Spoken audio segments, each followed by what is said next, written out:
Add a little bit of spice.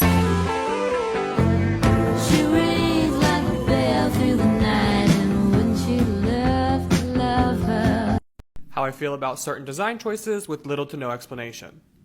Yes. Yes. Absolutely not. For me, this one's 50-50. 100% no. Yes, and I don't care that it's impractical. I hate these. I think I might hate this even more. Yes, of course. No. Yes, I've grown really fond of this. Surprisingly, I actually like this. Dumb laws from every state. Maine. In Maine, there's a law that says you can't have your Christmas lights up after January 14th. Can I help you, officer? I believe you can. There's a serious issue affecting the residents of this community. Oh, gosh, well, what is it? Christmas lights. Huh? Christmas lights. You've still got them up, and it's January 15th, which means you're officially in violation of the law. Sir, you woke me up at exactly midnight. What, were you waiting for this? Don't you have anything better to do? As a matter of fact, I don't. We take our Christmas lights very seriously out here. What, do you hate Christmas? Quite the opposite. I believe Christmas deserves a little more respect. You leave your lights up all year round, it's not special anymore, is it? Now, did you do this intentionally? No, officer, they're on a timer. We just got back from vacation. Likely story. Well, I'm gonna have to take you in for questioning. Really? How did you get your job?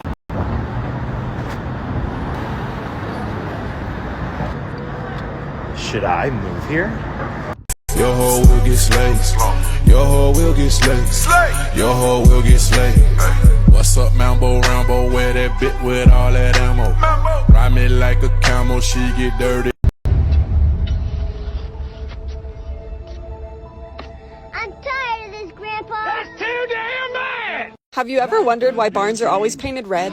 Early New England farmers couldn't afford to paint their barns and had to get creative to seal and protect the wood from the elements. There were some pretty basic ingredients to this homemade paint, like linseed oil, lime, milk, and rust. The rust was very effective as a sealant and gave it its red tone. Many farms followed suit even after paint became widely available, and they painted their barns red in honor of tradition.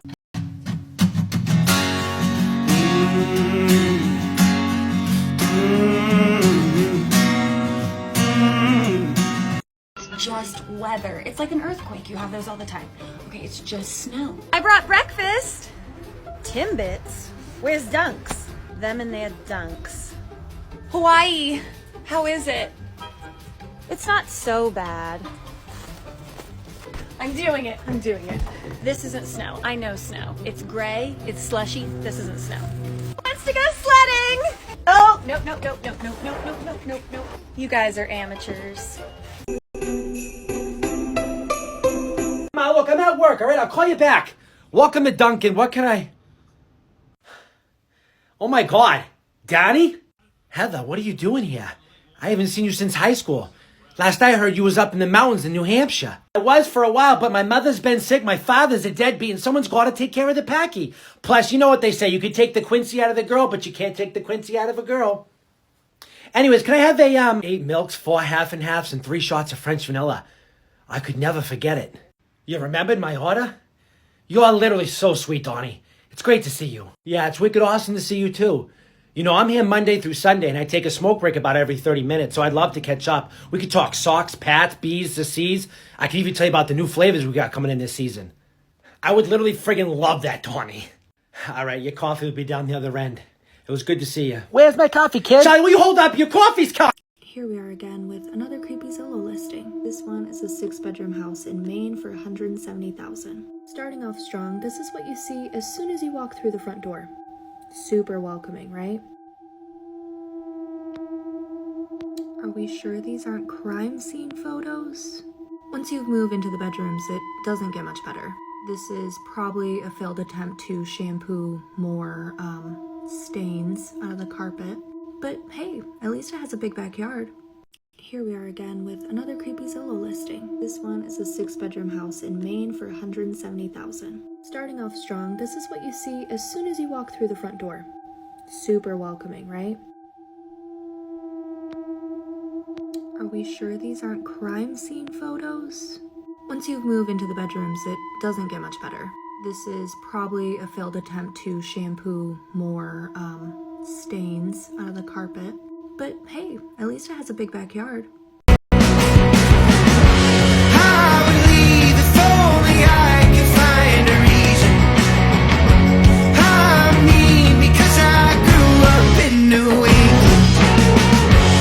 I'm pretty sure the Dairy Queen worker got my order wrong because I ordered a nice sundae and what I got was a freaking blizzard! I think I like when it rains. I believe if only I could find a reason.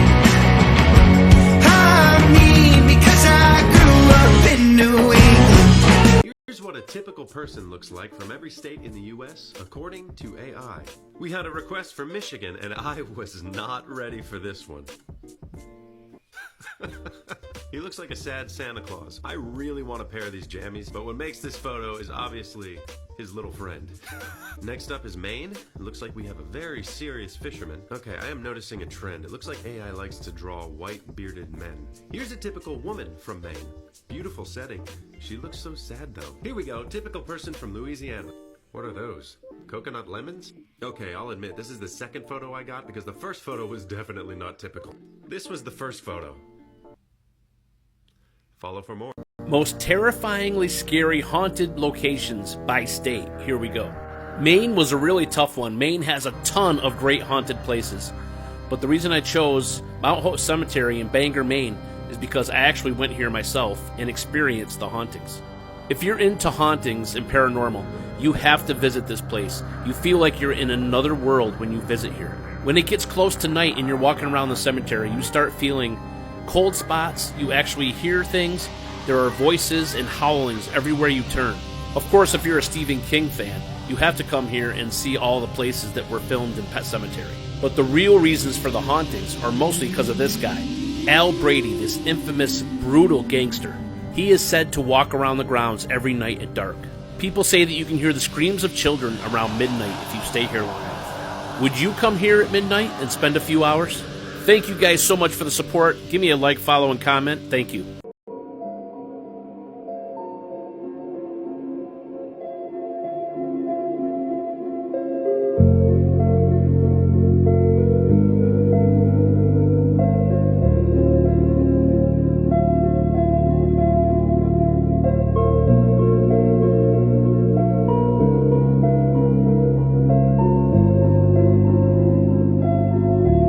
Best horror movie set in each state. I did Alabama through Illinois in part 1, so let's keep going. Slim pickings in Indiana. Unless you count Close Encounters, which I don't, then you'll have to settle for Abraham Lincoln Vampire Hunter, which is fun. It's either this or Zombievers. Iowa, not a ton of options, but The Crazies is an option and a really good choice. I really like this movie. I was wondering if Kansas had an evil Superman movie, and then I forgot that it kind of does. But Brightburn was just okay. The right answer is Critters, which is a Gremlins knockoff, but it's still a lot of fun. For Kentucky, I was looking for an evil horse movie, but unfortunately I could not find one. Luckily, Return of the Living Dead takes place there, and this movie rules. For Louisiana, Happy Death Day takes place there, and I really like this movie. But I think 100% Interview with the Vampire is the best choice here. Maine has like every Stephen King adaptation. Carrie is an excellent choice. But out of everything, I think I'd definitely choose the original It. I think it's a little scarier than the remake, but the remake's still a good choice. For Maryland, it's the Blair Witch Project. That's the easy and I think the right answer. There are so many options for Massachusetts. Hocus Pocus. I really like Paranorman, but the internet says The Witch takes place in Massachusetts, so I'm happily choosing The Witch. Also, a ton of options for Michigan. The Crow. I really like the first Don't Breathe. But for me, the answer is It Follows. I know, a little polarizing, but I love this movie. For Minnesota, I would choose Jennifer's Body, a movie I still think was way ahead of its time. Not a lot of options for Mississippi, but the remake of Straw Dogs does exist. Not a movie I recommend, but a movie that definitely counts. For Missouri, it's You're Next. One of my favorite horror movies ever. This was the easiest choice I could make. I thought there would be a ton of options for Montana, but clearly I was wrong and have to settle for this alien abduction movie. I'm not sure if there's a lot of corn in Nebraska, but there's a lot of Children of the Corn movies, so that's my choice.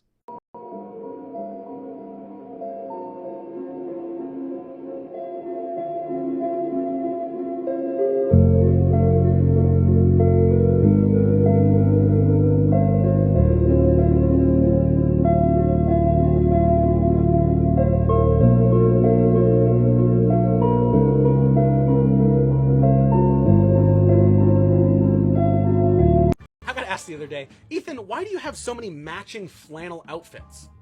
And I hate to disappoint you if you're wondering that, but the answer is really simple. I live in the state of Maine, and my mom lives in Sam's Club. This was $8.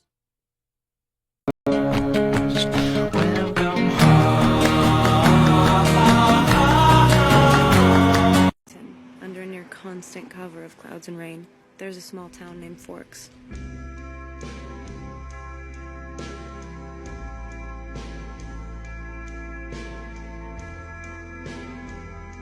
In the state of Washington, under near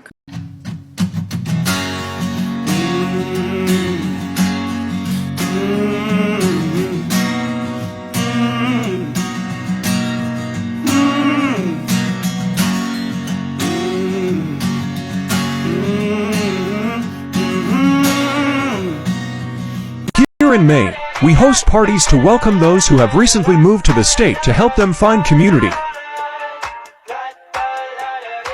I got my head out the sunroof, I'm blasting our favorite tunes. I only got one thing on my mind. You got me stuck on the thought of you. You're making me feel brand new. You're more than a sunshine in my eyes. La la la, whatever. La la la, it doesn't matter. La la la, oh well. La la la. It's fucking colder than a witch's tit out there. With all the crazy laws going on right now in Texas about a woman's pregnancy, it'd be nice if those women are respected as well as Maine fishermen respect our female lobsters. Hey yo, Maine check. Popping bottles in the ice, like a blizzard. When we drink, we do it right. Getting slizzard, sipping scissor in my ride, like 3-6. Firing loud, another round of shots. Turn down for what? Turn down for what? Turn down for what? Turn down for what? Turn down for what?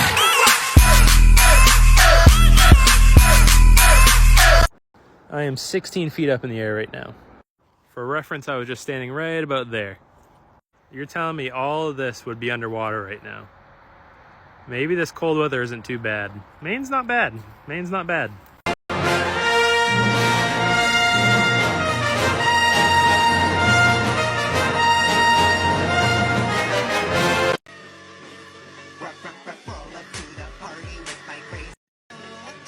Not all Americans know this, but Maine is the only U.S. state that shares a border with just one other state.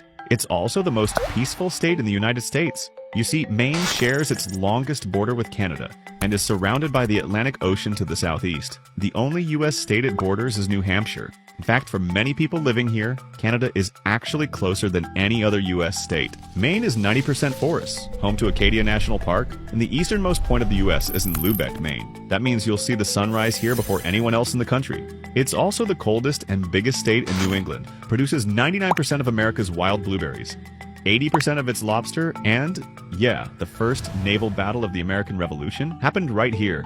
How rural is northern Maine, really? Now, most of us know that northern Maine is the emptiest region east of the Mississippi, but I don't think that's fully understood.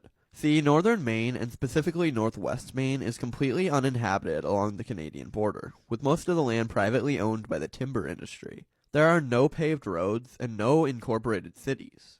In this portion of the state, there are just 10,500 residents, which ends up at just 1.2 residents per square mile. This is the same amount that would live in one block of the most densely populated part of Manhattan. And if you want to shrink it down just a bit more, this area has just 836 residents and is shrinking, with a total of 0.14 residents per square mile. There are many lakes and wilderness areas that can be used for hunting and fishing, with wildlife running the area, but the rurality can rival anywhere in the U.S. I'm tripping, I'm sliding, I'm riding through the back like fuck. Mustard on a beat, bro, deep boat, any rap, he a freak, though, man down, corner. Well, you better do it. Breaking gay news, Governor of Maine just did this. I signed an executive order banning men from playing in women's sports, but I understand Maine. Is Maine here, the governor of Maine? Not here. Are you not going to comply with it? I'm complying with state and federal laws. We are the federal law. Well, you better do it. You better do it because you're not going to get any federal funding at all if you don't. And by the way, your population, even though it's somewhat liberal, although I did very well there, your population doesn't want men playing in women's sports. So you better comply because otherwise you're not getting any federal funding. See you in court. Every state, good. I'll see you in court. I look forward to that. That should be a real easy one. And enjoy your life after governor because I don't think you'll be in elected politics. Director Fury, the council has made a decision. I recognize the council has made a decision, but given that it's a stupid-ass decision, I've elected to ignore it.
We have some alarming news from the Portland Press Herald that President Trump and Elon Musk are withholding money that the federal government owes to Maine farmers, and it could put those farms out of business.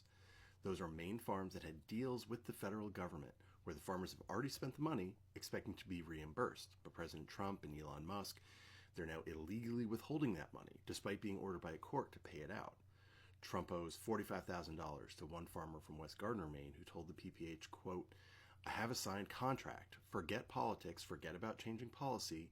A contract is a contract. You can't take it back. Without that reimbursement, it all falls apart. I can't get my loan. I can't pay the contractor. I can't see a way forward." Another farmer from Brunswick, Maine said, quote, "We're getting hung out to dry. If they want to close down the program, so be it. But they can't step back in time and nullify existing deals. They'd hold us to our end if we tried to renege. That they should be held to their end." Be sure to like and follow for more Maine news. Good afternoon, TikTok. I need somebody to tell me, please, what can I buy in Maine? I'd like to buy some things in Maine. And I also wish I could shake that governor's hand. Baby, she did that. You heard me? That intelligent woman did that. And I want to buy some things from Maine. If you get my drift, look it up. Governor of Maine, baby. She did that. So to anyone in Portland, who is Joe? And why are we calling him? Who's Joe? Who's Joe? Enjoy your visit. For it. Here's part 2 of things from Maine that would send people not from Maine or New England into a coma. If you think there's absolutely no way they could turn this into a festival, you're wrong. You're absolutely wrong. Starting off is our Red Hot Dog Festival. Underwhelming, you may ask? Yes. Yes, very. But don't voice that opinion, or else a redneck next door is going to show up on your doorstep.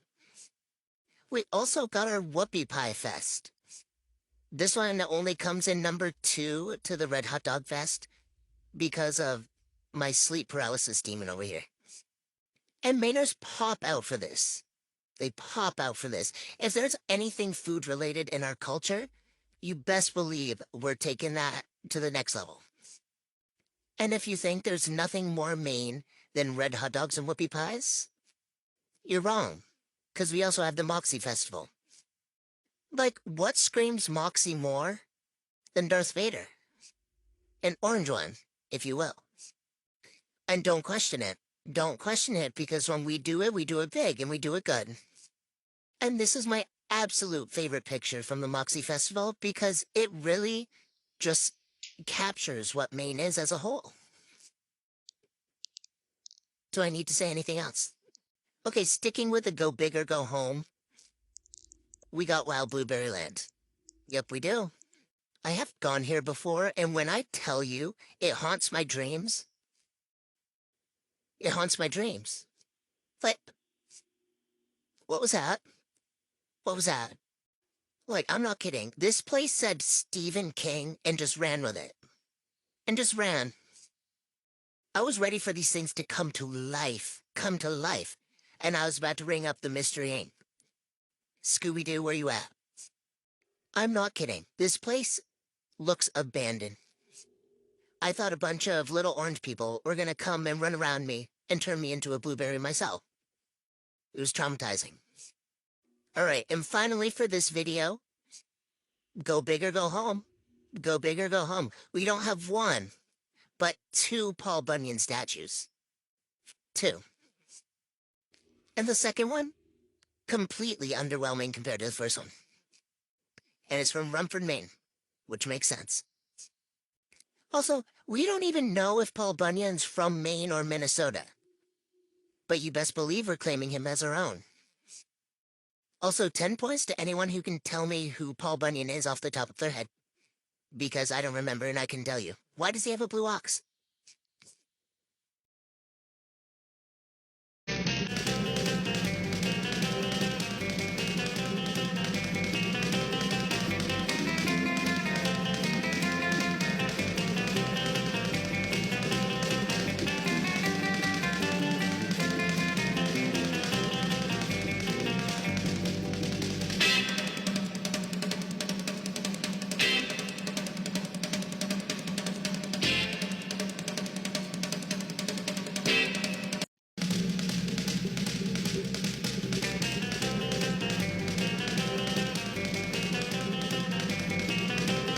Duncan Hotline. Hey, Teresa, it's Ted. Weren't you supposed to be clocked into work 10 minutes ago? My car slid off the road. Oh, dear. I'll connect you to the Council of Caffeine.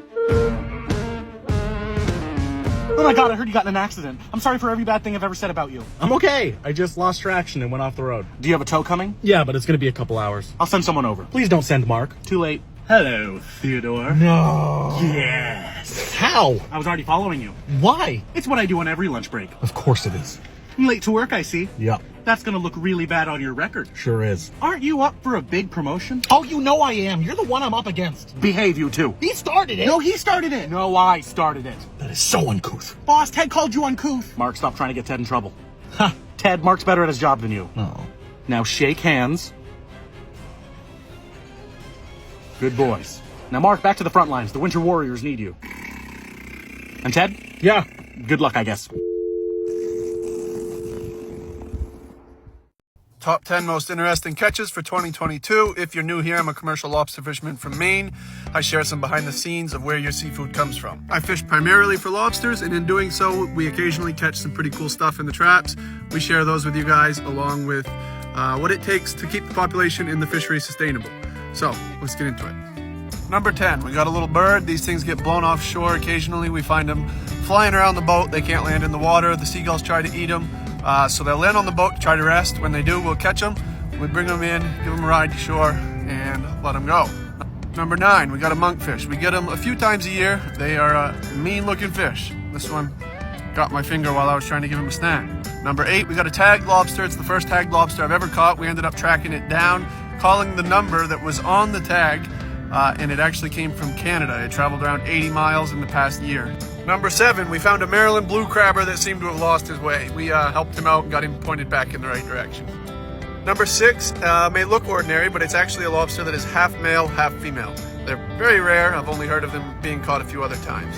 Number 5 is probably the gnarliest fish that we catch. They're super aggressive and they have a super strong bite. They're called the wolf fish. They are protected, so we have to let them go as soon as we get them. But they are really cool. Number 4 is an interesting colored lobster. It's got a bunch of yellow spots all over it. Number 4 is also a yellow calico lobster, mostly all yellow, really cool. Number 3 is again another calico, full yellow except for his claws. Really cool lobster. It's actually a female, so we gave her a notch and we sent her back into the ocean. Number 2 is probably the biggest lobster that I've ever caught.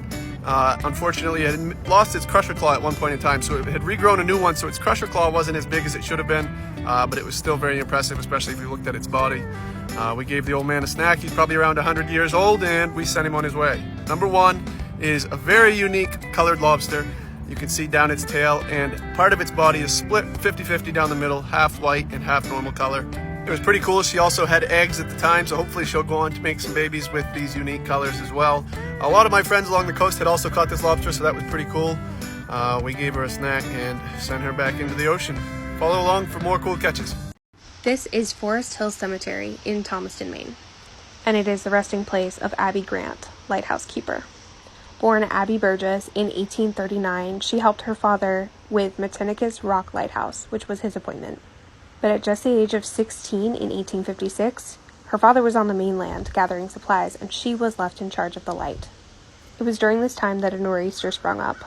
She started by moving her family from the rickety wooden house where they lived into the lighthouse itself, which was a good move because that house was destroyed during the storm. She then kept the lights burning for 21 days straight. This was a grown man's job and surprisingly dangerous. In doing so, she saved countless lives in keeping ships from crashing to the rocky shore. After her father's appointment was done, she stayed on to help train the next lighthouse keeper, and then she married one of his sons, Isaac Grant. She wished for there to be a lighthouse at her grave marker, so when Edward Rowe Snow found her grave and there wasn't one, he made sure to remedy that. If you care to listen, I find myself in a shit position. The man that I love sat me down last night and he told me that it's over, done decision. And I don't wanna feel how my heart is ripping. In fact, I don't wanna feel, so I stick to sipping. And I'm out on the town with a simple mission. In my little black dress and the shit is sitting. Just a heartbroken bitch, high heels, 6-inch in the back of the nightclub sipping champagne. I don't trust any of these bitches I'm with in the back of the taxi sniffing cocaine. Drunk calls, drunk texts. Part 3. Kentucky State Gemstone is the freshwater pearl, and you can find it in bivalve mollusks in the Mississippi River. Louisiana State Gemstone is laperlite, which is basically polished oyster shell, and you can find those oysters in Lake Shen. Maine State Gemstone is tourmaline, and the best place to find tourmaline is the mining town of Poland, Maine. The next gemstone on the list is Maryland's, and it is the Patuxent River Stone. It is an orange quartzite only found in Maryland, and you can find it in White Marsh Run in the town of White Marsh, Maryland. The state gemstone of Massachusetts is rhodonite, and you can find rhodonite southwest of a town called Betts, Massachusetts. Michigan's state gemstone is interesting. It's called chloroastrolite. It forms in cooling basaltic lava and is only found one place in the entire world, on Isle Royale and the Keweenaw Peninsula. Minnesota has the Lake Superior agate and is found all along Lake Superior, specifically on the beaches of the Knife River. Pretty cool. State gemstone. Duncan Hotline. It's finals week. Oh, our exam's kicking your butt? Forgot we were sponsored. Well, they're kicking my butt, all right. Well, I'm sure you'll pass them all. I'm a teacher. Dear God, let me connect you now to the Council of Caffeine. Council of Caffeine, we've been informed of your situation. You are a valued and deeply underpaid member of our society, and we salute you. Coffee is on the way. Wait, you don't know my order. Caramel hot coffee. Well, yeah, but not just... With a shot of blueberry. Just the way I like it. Like a blueberry muffin. Muffin. Exactly. Whoa, I didn't scare you? Good job, buddy. I saw him landing his jetpack. You weren't supposed to see that. That's okay, buddy. Who's a good mark? That's a good mark. Best little marky mark in the whole world. Yes, you are. Sir, that is a grown man. I don't mind. You should. How much do I owe you? The beard scratches were enough. No, seriously. It's actually free. Dunkin' Rewards members get a free medium hot or iced coffee with any purchase every Monday in November. But I didn't buy anything else. You bought my love. Please stop caressing my employees. Let's go explore the abandoned Goddard Mansion in Cape Elizabeth, Maine. This historic mansion can be found right in present-day Fort William State Park. The mansion was built for John Goddard, who made a fortune from his lumber business in Oranu, Maine. After purchasing the land, Goddard had an Italianate mansion built. When finished in 1858, it was deemed one of the nicest homes in Maine and offered sweeping views of Casco Bay and the iconic Portland Head Lighthouse. So how did it become abandoned? The mansion was enjoyed by the Goddard family for decades, but in 1873, Fort Williams was established next door. Over the years, threats of war increased, and in 1899, the government purchased the mansion and its land. For both World Wars and well into the Cold War, the fort was fully manned and the Goddard Mansion was used as barracks. Following the war, the fort was decommissioned and the land was sold to the town of Cape Elizabeth. The mansion was abandoned and quickly became a target for vandals. Townspeople debated whether to restore or tear down the mansion. Restoration was too expensive and demolition was not a well-liked idea. Ultimately, in 1981, the town asked the local fire department to burn down the inside of the home using a controlled fire. The basement was then filled in and just the stone walls remained. Over the years, small repairs have been done to keep the massive stone frame standing. Follow for more great spots to explore in New England. Damn, that's a weird looking mountain. That there's a 700-foot cliff dropping straight down into water. And it's not even in the ocean. It's in the middle of a lake. Today called Mount Kineo, this mountain in the modern U.S. state of Maine is, in my opinion, one of the most important geologic features in the entire East Coast. Is it because of how crazy it looks? No. Is it because people used to fly these weird airships there? Also no. It's because of what Mount Kineo is made out of. Kineo is a rhyolite monadnock. Now you may be thinking, what? A monadnock is a mountain that stands alone with no range around it. Think Smaug's Lonely Mountain for all you nerds out there. Rhyolite is an extrusive igneous rock with a high concentration of silica, which is what this bad boy's made out of. Now, rhyolite has some amazing properties. It flakes a lot like flint, and because of that, it is really useful for making stone tools. Long before railroad barons would fly airships around this mountain, the indigenous people of North America knew this. And Mount Kineo became the epicenter of an enormous paleo-indigenous trade network, with Kineo rhyolite tools found as far south as Georgia, nearly 1,300 miles away.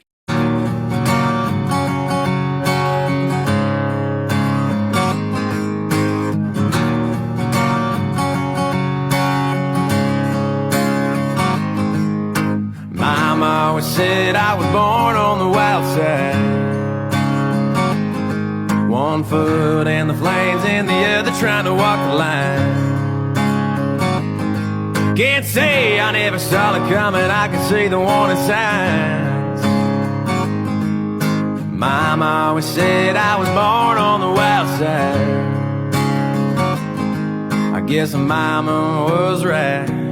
'Cause when the clock strikes midnight, gonna ride the lightning, feel the thunder, till the darkness pulls me under. Gonna fly on wings of fire, breathing good, Lord lifts me higher, singing, oh, when they call me home. Singing, oh, when they call me home. Put a finger down, Maine edition. Put a finger down if someone's ever asked you where is Maine or what is Maine. Put a finger down if you've ever tried Moxie before. Put a finger down if you have to drive at least 30 minutes to get to your closest grocery store. Put a finger down if you know who Anna Kendrick, Patrick Dempsey, or Stephen King is. Put a finger down if you've ever been asked if you've seen a deer, a moose, or a bear before. And if you have, put another finger down. Put a finger down if someone from out of state has ever mentioned lobster, blueberries, or whoopie pies while talking to you. Put a finger down if you like Dunkin' more than Starbucks. Put a finger down if people just assume you listen to country music. Put a finger down if people from out of state talk about the amount of trees that are here. Put a finger down if you roll your eyes anytime anyone ever says, oh my god, you are so lucky you live in Maine. Put a finger down if you wish you lived anywhere but Maine. Put a finger down if you hate winter. Put a finger down if you've ever been to LL Bean. Put a finger down if you've ever been to Augusta, Bangor, Portland, or Rockland. And put a finger down if the one thing you're happy about is the fact that weed is legal in Maine. Come crystal shopping with me in Bar Harbor, Maine, right outside of Acadia National Park. This is one of the Rock and Art Shop's 3 locations, a family-owned and operated small business. They graciously allowed me to film this video, and I'm so thrilled I get to share this treasure trove with all of you. When you walk in, you're greeted by displays upon displays of glorious crystals, from small tumbles to absolutely beautiful freeforms. The Rock and Art Shop has something for everyone. Information about the crystals' sourcing and properties are located on cards on the displays, and I absolutely loved that they had a case with crystals just from Maine. I ended up here because after a tumultuous couple of weeks, I decided I desperately needed a solo vacation. Being in nature fills my cup, so I packed up the car and headed to Acadia. After a stunning day of hiking and tranquility, I had a slow morning in Bar Harbor. I'm so glad I made it a priority to spend some time in town. and I actually had to tear myself away from the shop. Everywhere I turned, I felt that there was a table of gorgeous crystals that I had somehow missed before. What the owners call a cabinet of curiosities, the second floor is filled with rarer crystals and oddities of all kinds. If you're a fan of taxidermy, unique specimens, or just something a little weird, I can guarantee there's something here to make your spooky heart sing. You won't just find crystals here either. There are fossils, petrified wood, and gifts scattered throughout the store. And in my opinion, the prices are very fair. As a bonus, for anyone who's watched this far, if you are a fan of Friends, you have to come to Acadia Perk. Their signature blueberry macchiato is perfect on a hot day. Come crystal shop. Did you know that there's only one active Shaker community left in the world? The Sabbath Day Lake Shaker Village in Maine was originally established in 1783 as part of the larger Shaker religious movement of the era. As a historian, I'm always fascinated by religious history, and so I had to check this out when I was visiting Maine a few months ago. The Shakers are a utopian society who believe in equality, communal living, and simplicity. Shakers actually got their name from outsiders who observed their Sunday dancing. There used to be over a dozen Shaker communities around New England, but they slowly shrunk over time. Because celibacy is a key tenet of the religion, the last active Shaker community in Maine has only 2 members. Today, you can visit the working community, tour the buildings and museums on site, and shop in their store for Shaker wares. They're probably best known for their simplistic but great furniture. Make sure you say hello to the animals there. The sheep are super friendly. I highly recommend adding a visit to Sabbath Day Lake to your Maine itinerary. The village is right outside of Portland, and it's a great way to spend a day and learn about the history of religion. Talking about the top 10 most illegal things you can do while lobster fishing on a boat. Number 8 on the list of illegal things on a lobster boat is you can't actually operate a boat unless you have a lobster license, which sounds kind of silly when I first say it, but hear me out. I can't hire somebody to run my boat for me. Even if they have a lobster license, my lobster license on my boat has to be run by me, so it's owner-operator only. So if this boat is to go out into the ocean and catch lobsters, I have to legally be on it. I can't pay some guy to come run the boat for me, and it prevents large fleets from being created. So that way I can't buy 3 or 4 boats and hire 3 or 4 captains to have them all go out and catch lobsters. It's an interesting thing. It's pretty unique the way things are today, and it really promotes small business on the coast of Maine. If you see any lobster boats up and down the coast in your travels, fun fact also on that same note is that the crew members all up and down the coast, this is a very standard thing, they're paid by percentage. However the boat does throughout the year, that dictates how the crew gets paid. If the boat has a good year, it catches a lot of lobsters, makes a lot of money, the crew does well, and vice versa. If it's a poor year, poor price, the crew doesn't do well either. So they're invested into the boat's catch just as much as the captain are. Guys, I'm going to need you to stop and listen to something. If you saw Janet Mills stand up to Madam President Trump, you kind of understand that she's not going to just roll over and take this. And she told him she was going to see him in court. Well, President Trump launched an investigation into the state of Maine today, and Governor Mills released a statement on it. I want to read you that statement because it is imperative that you guys hear this, because it's not going to be broadcasted. It is just a statement up on the Maine.gov website. The statement was released on February 21st, 2025.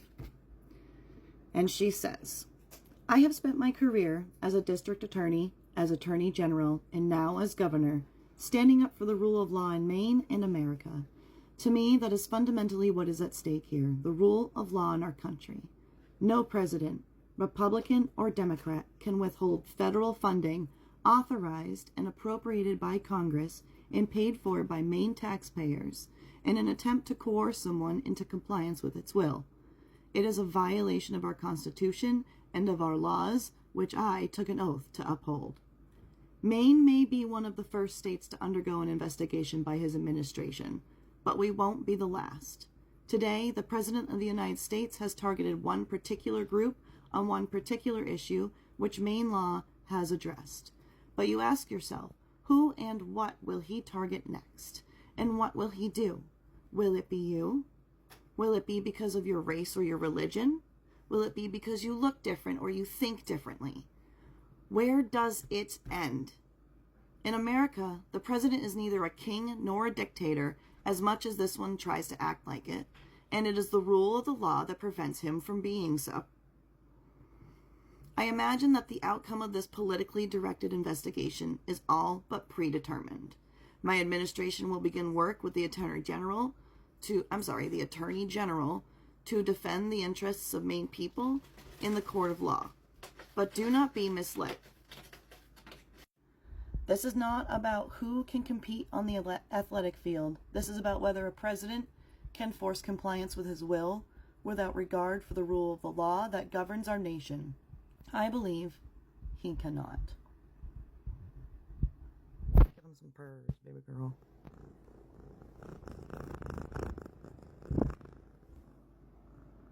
Long live the king. What? Not you. You're not a king.